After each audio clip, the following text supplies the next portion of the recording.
Good morning. My name is Adam Thomas. I'm a director at Burgess Rawson, and welcome to our webinar on immunising childcare against COVID-19.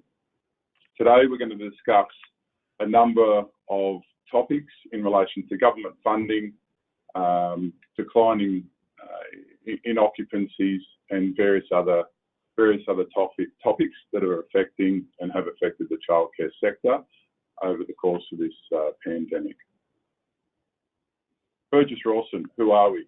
We're commercial real estate agents who manage, lease and sell commercial assets across the country for a diverse group of investor types.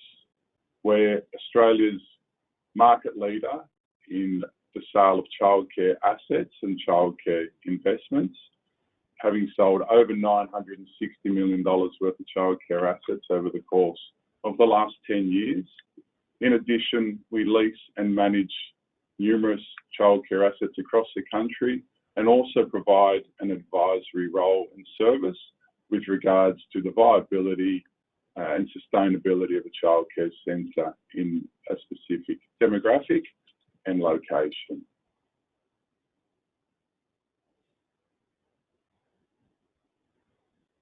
Participating in today's webinar, just going to read this short little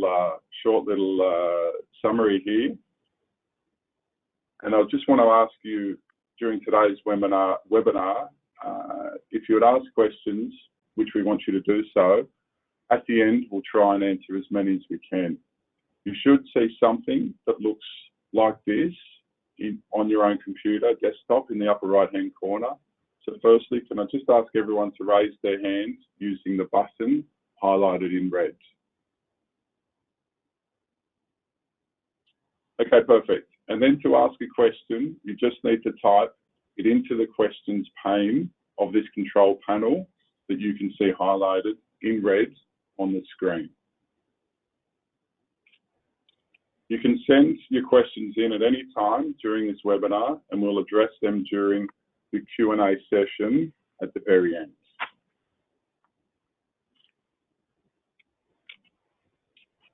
How is COVID-19 affecting childcare? COVID-19 is affecting every sector effectively, but more specifically across the childcare sector, we've seen varying degrees in occupancies and subsequently revenue across multiple services. There are in excess of 6,000 childcare centres across the nation and over 1.3 million children in various forms of childcare across the country on any given day. So the decrease in occupancy, like I said, has led to a decrease in revenue, and we'll touch on what that means a little bit later. But there's various government announcements and policy, and some will be legislated today that will ensure that children and services remain open. Services are remaining operational, and unless, of course, otherwise directed to close, but none at this stage, only a very minor. I think there's one or two at this stage that have. But let's just say over 6,000 are continuing to remain open, and of course, given the early childcare and education service, are an effective sector to a thriving and ongoing Australian economy. So government support, which I touched on earlier, includes the JobKeeper, the childcare subsidy, and also the commercial rent relief legislation, which has been proposed, and the Prime Minister mentioned that yesterday.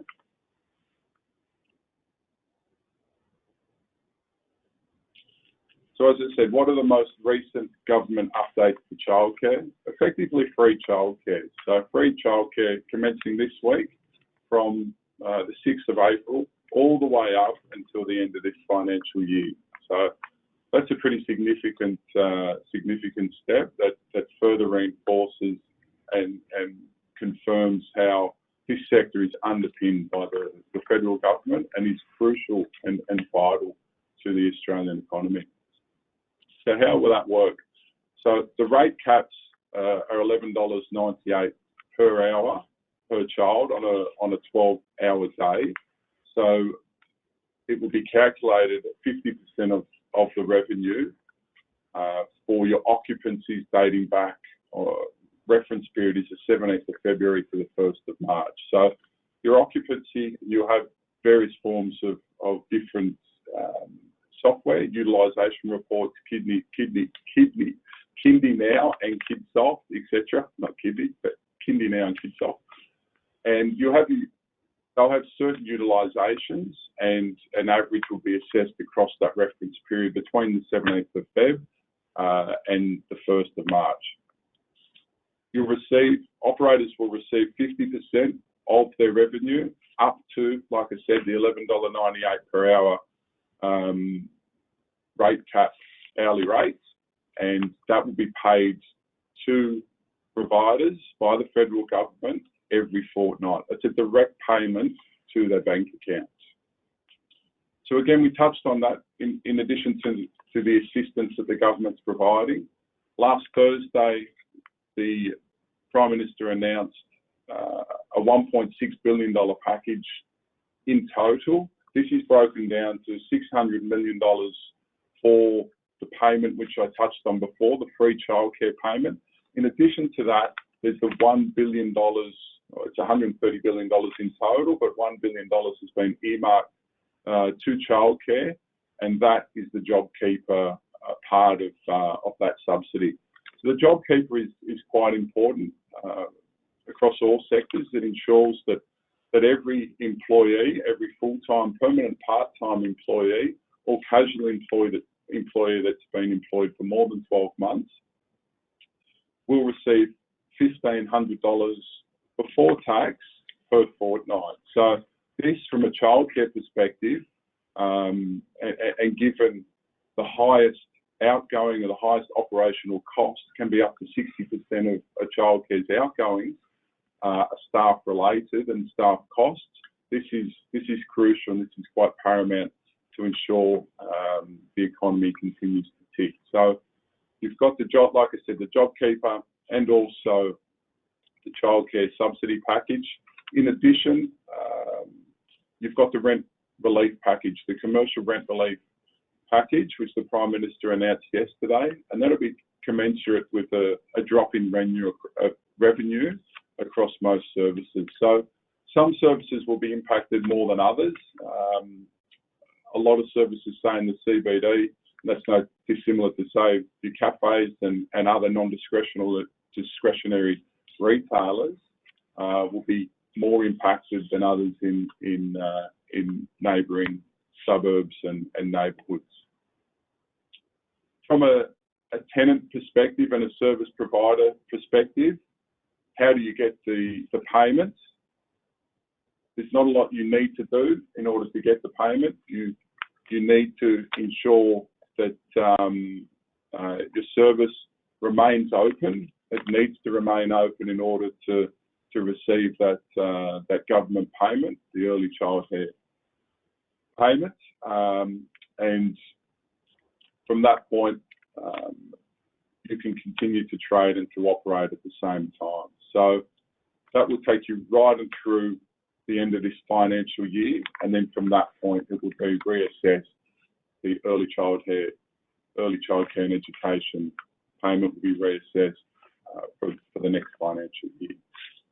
What can landlords do to protect their assets? So it's really important, and the Prime Minister touched on it yesterday, that you work, that there's going to be pain across all sectors. Childcare, we believe it's going to be a lot more insulated. It's an essential service that's vital to a successful economy. There's been numerous studies that highlight the fact that childcare and early education and early intervention in education leads to better social employment and educational outcomes later in life. So it's an absolute vital service to the Australian economy. As a landlord, what do? You obviously need to work collaboratively with your tenant. I mean, that's quite crucial. If you manage the property yourself, that's even more more so the case. You may have a third party or a property manager who manages the property for you, in which case you need to speak to them at the same time and formulate a bit of a game plan, because this, like every sector across the nation, is suffering a severe decline in revenue at the same time. So speak to your bank, speak to your financier. Obviously, rental and interest and mortgage repayments have been deferred at the same time. So not interest payments, they're capitalising that, I believe, but mortgage repayments are being deferred for between 3 and 6 months, depending on your financier. So as I said, speak to your bank, your landlord, and also your managing agent. I touched on this before in relation to it being sort of some services are and will be affected to a different level compared to others. CBD services, for instance, will see a much more severe and drop in occupancy, we believe, than your neighbourhood and suburban centres. And the decline in occupancy, I guess the pro rata rent relief needs to be commensurate with their decline in revenue. So the Prime Minister talked on that yesterday and talked more to that today. So it's certainly a case-by-case assessment. So you need to ensure that takes place. So where to from here? So again, as I said, and the Prime Minister continues to state and reinforce how important childcare is, how vital and crucial it is to the Australian economy.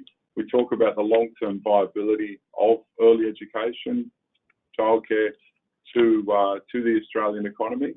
And last Thursday's announcement by the Prime Minister with the $600 million childcare package obviously confirms that. We know that that package it puts a floor under the sector and ensures that you've got that level of federal government support. It's one of the only sectors that's underpinned by the federal government at the same time. So absolutely crucial and vital to our economy. Questions and answers. So I've got a couple of questions here, which I'll just read out. Jeff, what are childcare yields currently sitting at? So Jeff, I suspect you're either looking to buy or sell. They can range at the same time, depending on their location and depending on the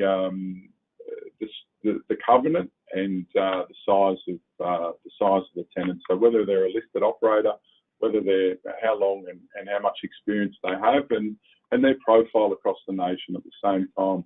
In addition to that, you've got the location of the property, the structure of the lease, touched on the covenant, and also the lease tenure as well. Is it a new build? Are there depreciation benefits? What type of security is built in amongst that lease as well? So there's multiple factors that certainly lead to that question. So it's a fairly open-ended question. Can give you a sort of broad range from, say, a metropolitan to a more regional location, and this is Eastern Seaboard, so I'm not entirely sure which sort of state you're focused on, but in relation to Eastern Seaboard childcare assets and metropolitan assets, they can be as low as 4.5% to 5 and 5.5% in your more established suburbs, and in growth corridors sort of closer to high 5s to low 6% cap rate at the same time. A little bit softer across the southern and western states as well, and it also depends on like I touched on before, depreciation and the rental level as well. So rents are really pegged to a percentage of the gross occupancy cost of a specific centre. So that's a simple calculation of the daily fees per place multiplied by the number of daily places, and then applying a certain occupancy. So as long as there's a sustainable and affordable long-term rent applied, then those yields remain true. So that's the metropolitan, and then you'd add sort of 25 to 35, potentially 50 basis points to that spread if you went sort of to a more regional location. From Victoria's standpoint, your Bendigos and Ballarats, and sort of Newcastle in New South Wales, to Port Macquarie to Wollongong, and then up to Toowoomba, Townsville, Toowoomba and Ipswich, and what have you from a Brisbane perspective. A little bit softer again, far north Queensland, and across to South Australia and WA, which we've transacted a number of centres in WA of recent.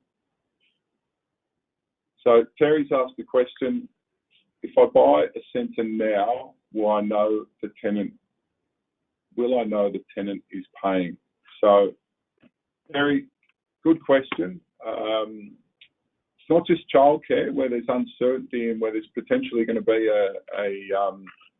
there is going to be a legislation mandated into by the federal politicians into law in relation to commercial rent relief. So how that rent relief is structured, whether it's a deferment or an abatement, is still up for discussion and negotiation. So what gives me comfort is the continued and unwavering support from the Prime Minister in relation to these assets and how essential these services are.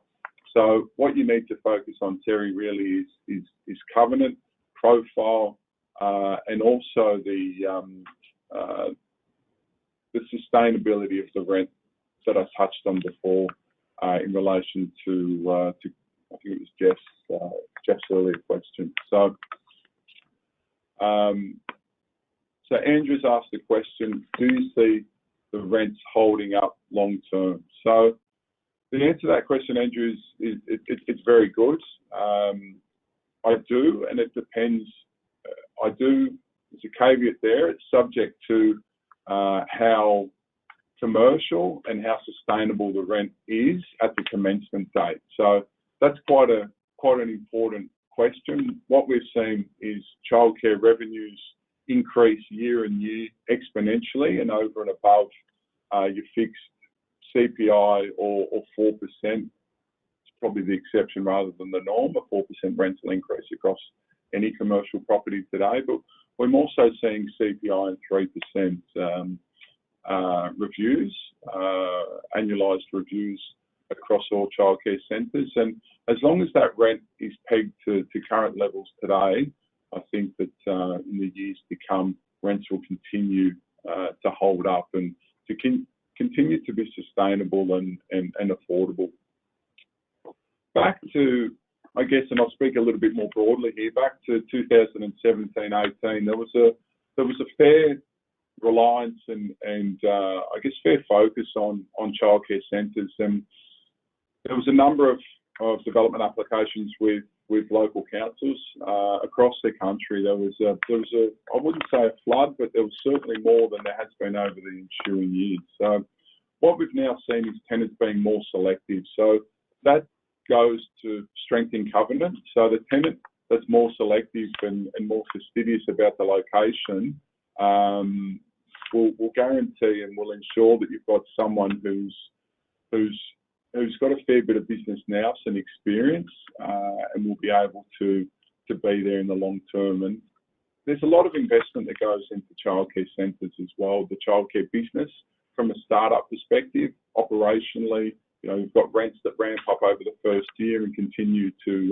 occupancies continuing to increase, from the January to December period, from the second, third, and fourth year. So the first year, there's a lot of investment in these businesses. You've got playscaping and landscaping and furniture and paying staff and paying rent until the occupancy is at such levels that it starts to pay for itself. So there's a significant amount of investment for an operator, for an individual centre. And if you talk about an 80, 90, 100, 110 place centre, a brand new centre, your startup costs could range, could be from $750,000 upwards. So it is a long-term investment by the tenants, and they're there for the long haul. And it's their intent to make the business work at the same time. So, bank guarantee. Good question, Terry. I think it's probably the same Terry that's just asked another question. I'll give you a limit, Terry, only two. Just joking.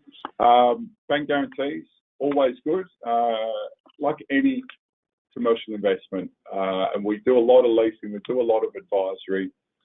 The more security you can get across or from your tenant, the better. It's simply put. From a childcare perspective, the fundamentals are the same at a childcare lease. The fundamentals are the same as from a gym to a fast food restaurant to a supermarket.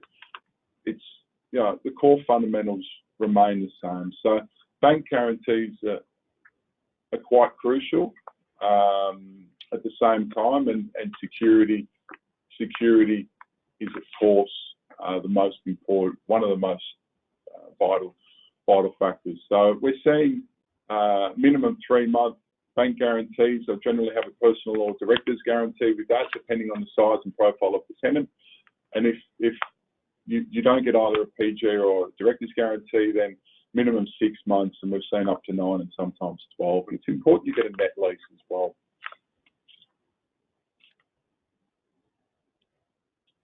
Okay, question from John. How can, as landlords, how can they calculate a fair rental reduction to be proportional to the centre's reduction in revenue? Good question, John. So you'll need to, like I touched on before with the penultimate slide, just work collaboratively with your tenant. They'll have utilisations. You'll work out what their period is, and they'll work out what their occupancy was from the period 17th of Feb to the 1st of March.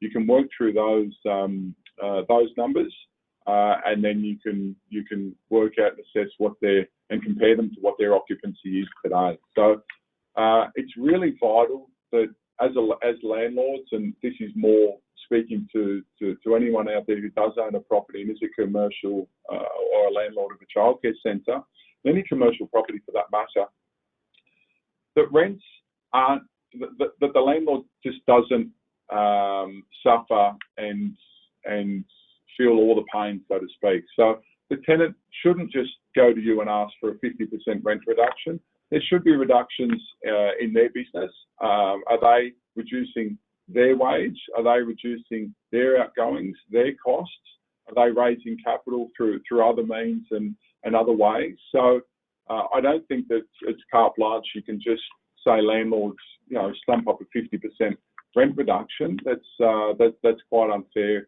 at the same time. So it's crucial that like I said, a collaborative approach, and the tenant needs to ensure that they're liable for some of the losses at the same time as well, because we have seen a lot of operators make a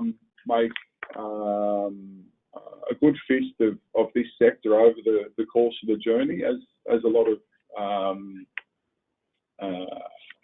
listed groups have acquired them over the journey. So there's certainly been a strong revenue streams and income streams from childcare businesses over the years. And I touched on it before in relation to the number of childcare BAs with council. There's more supply that's come to the market, so that has put, up until this point, it has put a certain level of occupancy pressure on tenants, and this COVID-19 certainly hasn't helped. But at the same time, it's not just the landlord that should be burdened with the whole rent reduction. So I'm just been advised that we're out of time, and we'll answer the rest of the questions in a follow-up to this webinar, or you can contact myself, pages and details on the following page, or my colleague Natalie Couper, who's been working with us for the last 4 years. And if you need to contact Joe Mart, he's our Asian desk, because I know we've got a lot of Asian and Chinese clients, he'll be able to contact you at the same time. So Just before I go, don't forget to tune in to tomorrow's webinar. We've got another one. We've got Ingrid, our Director of Asset Management, and this is in relation to managing your asset during the COVID-19 crisis at the same time. So this is tomorrow, 10 a.m. See you then.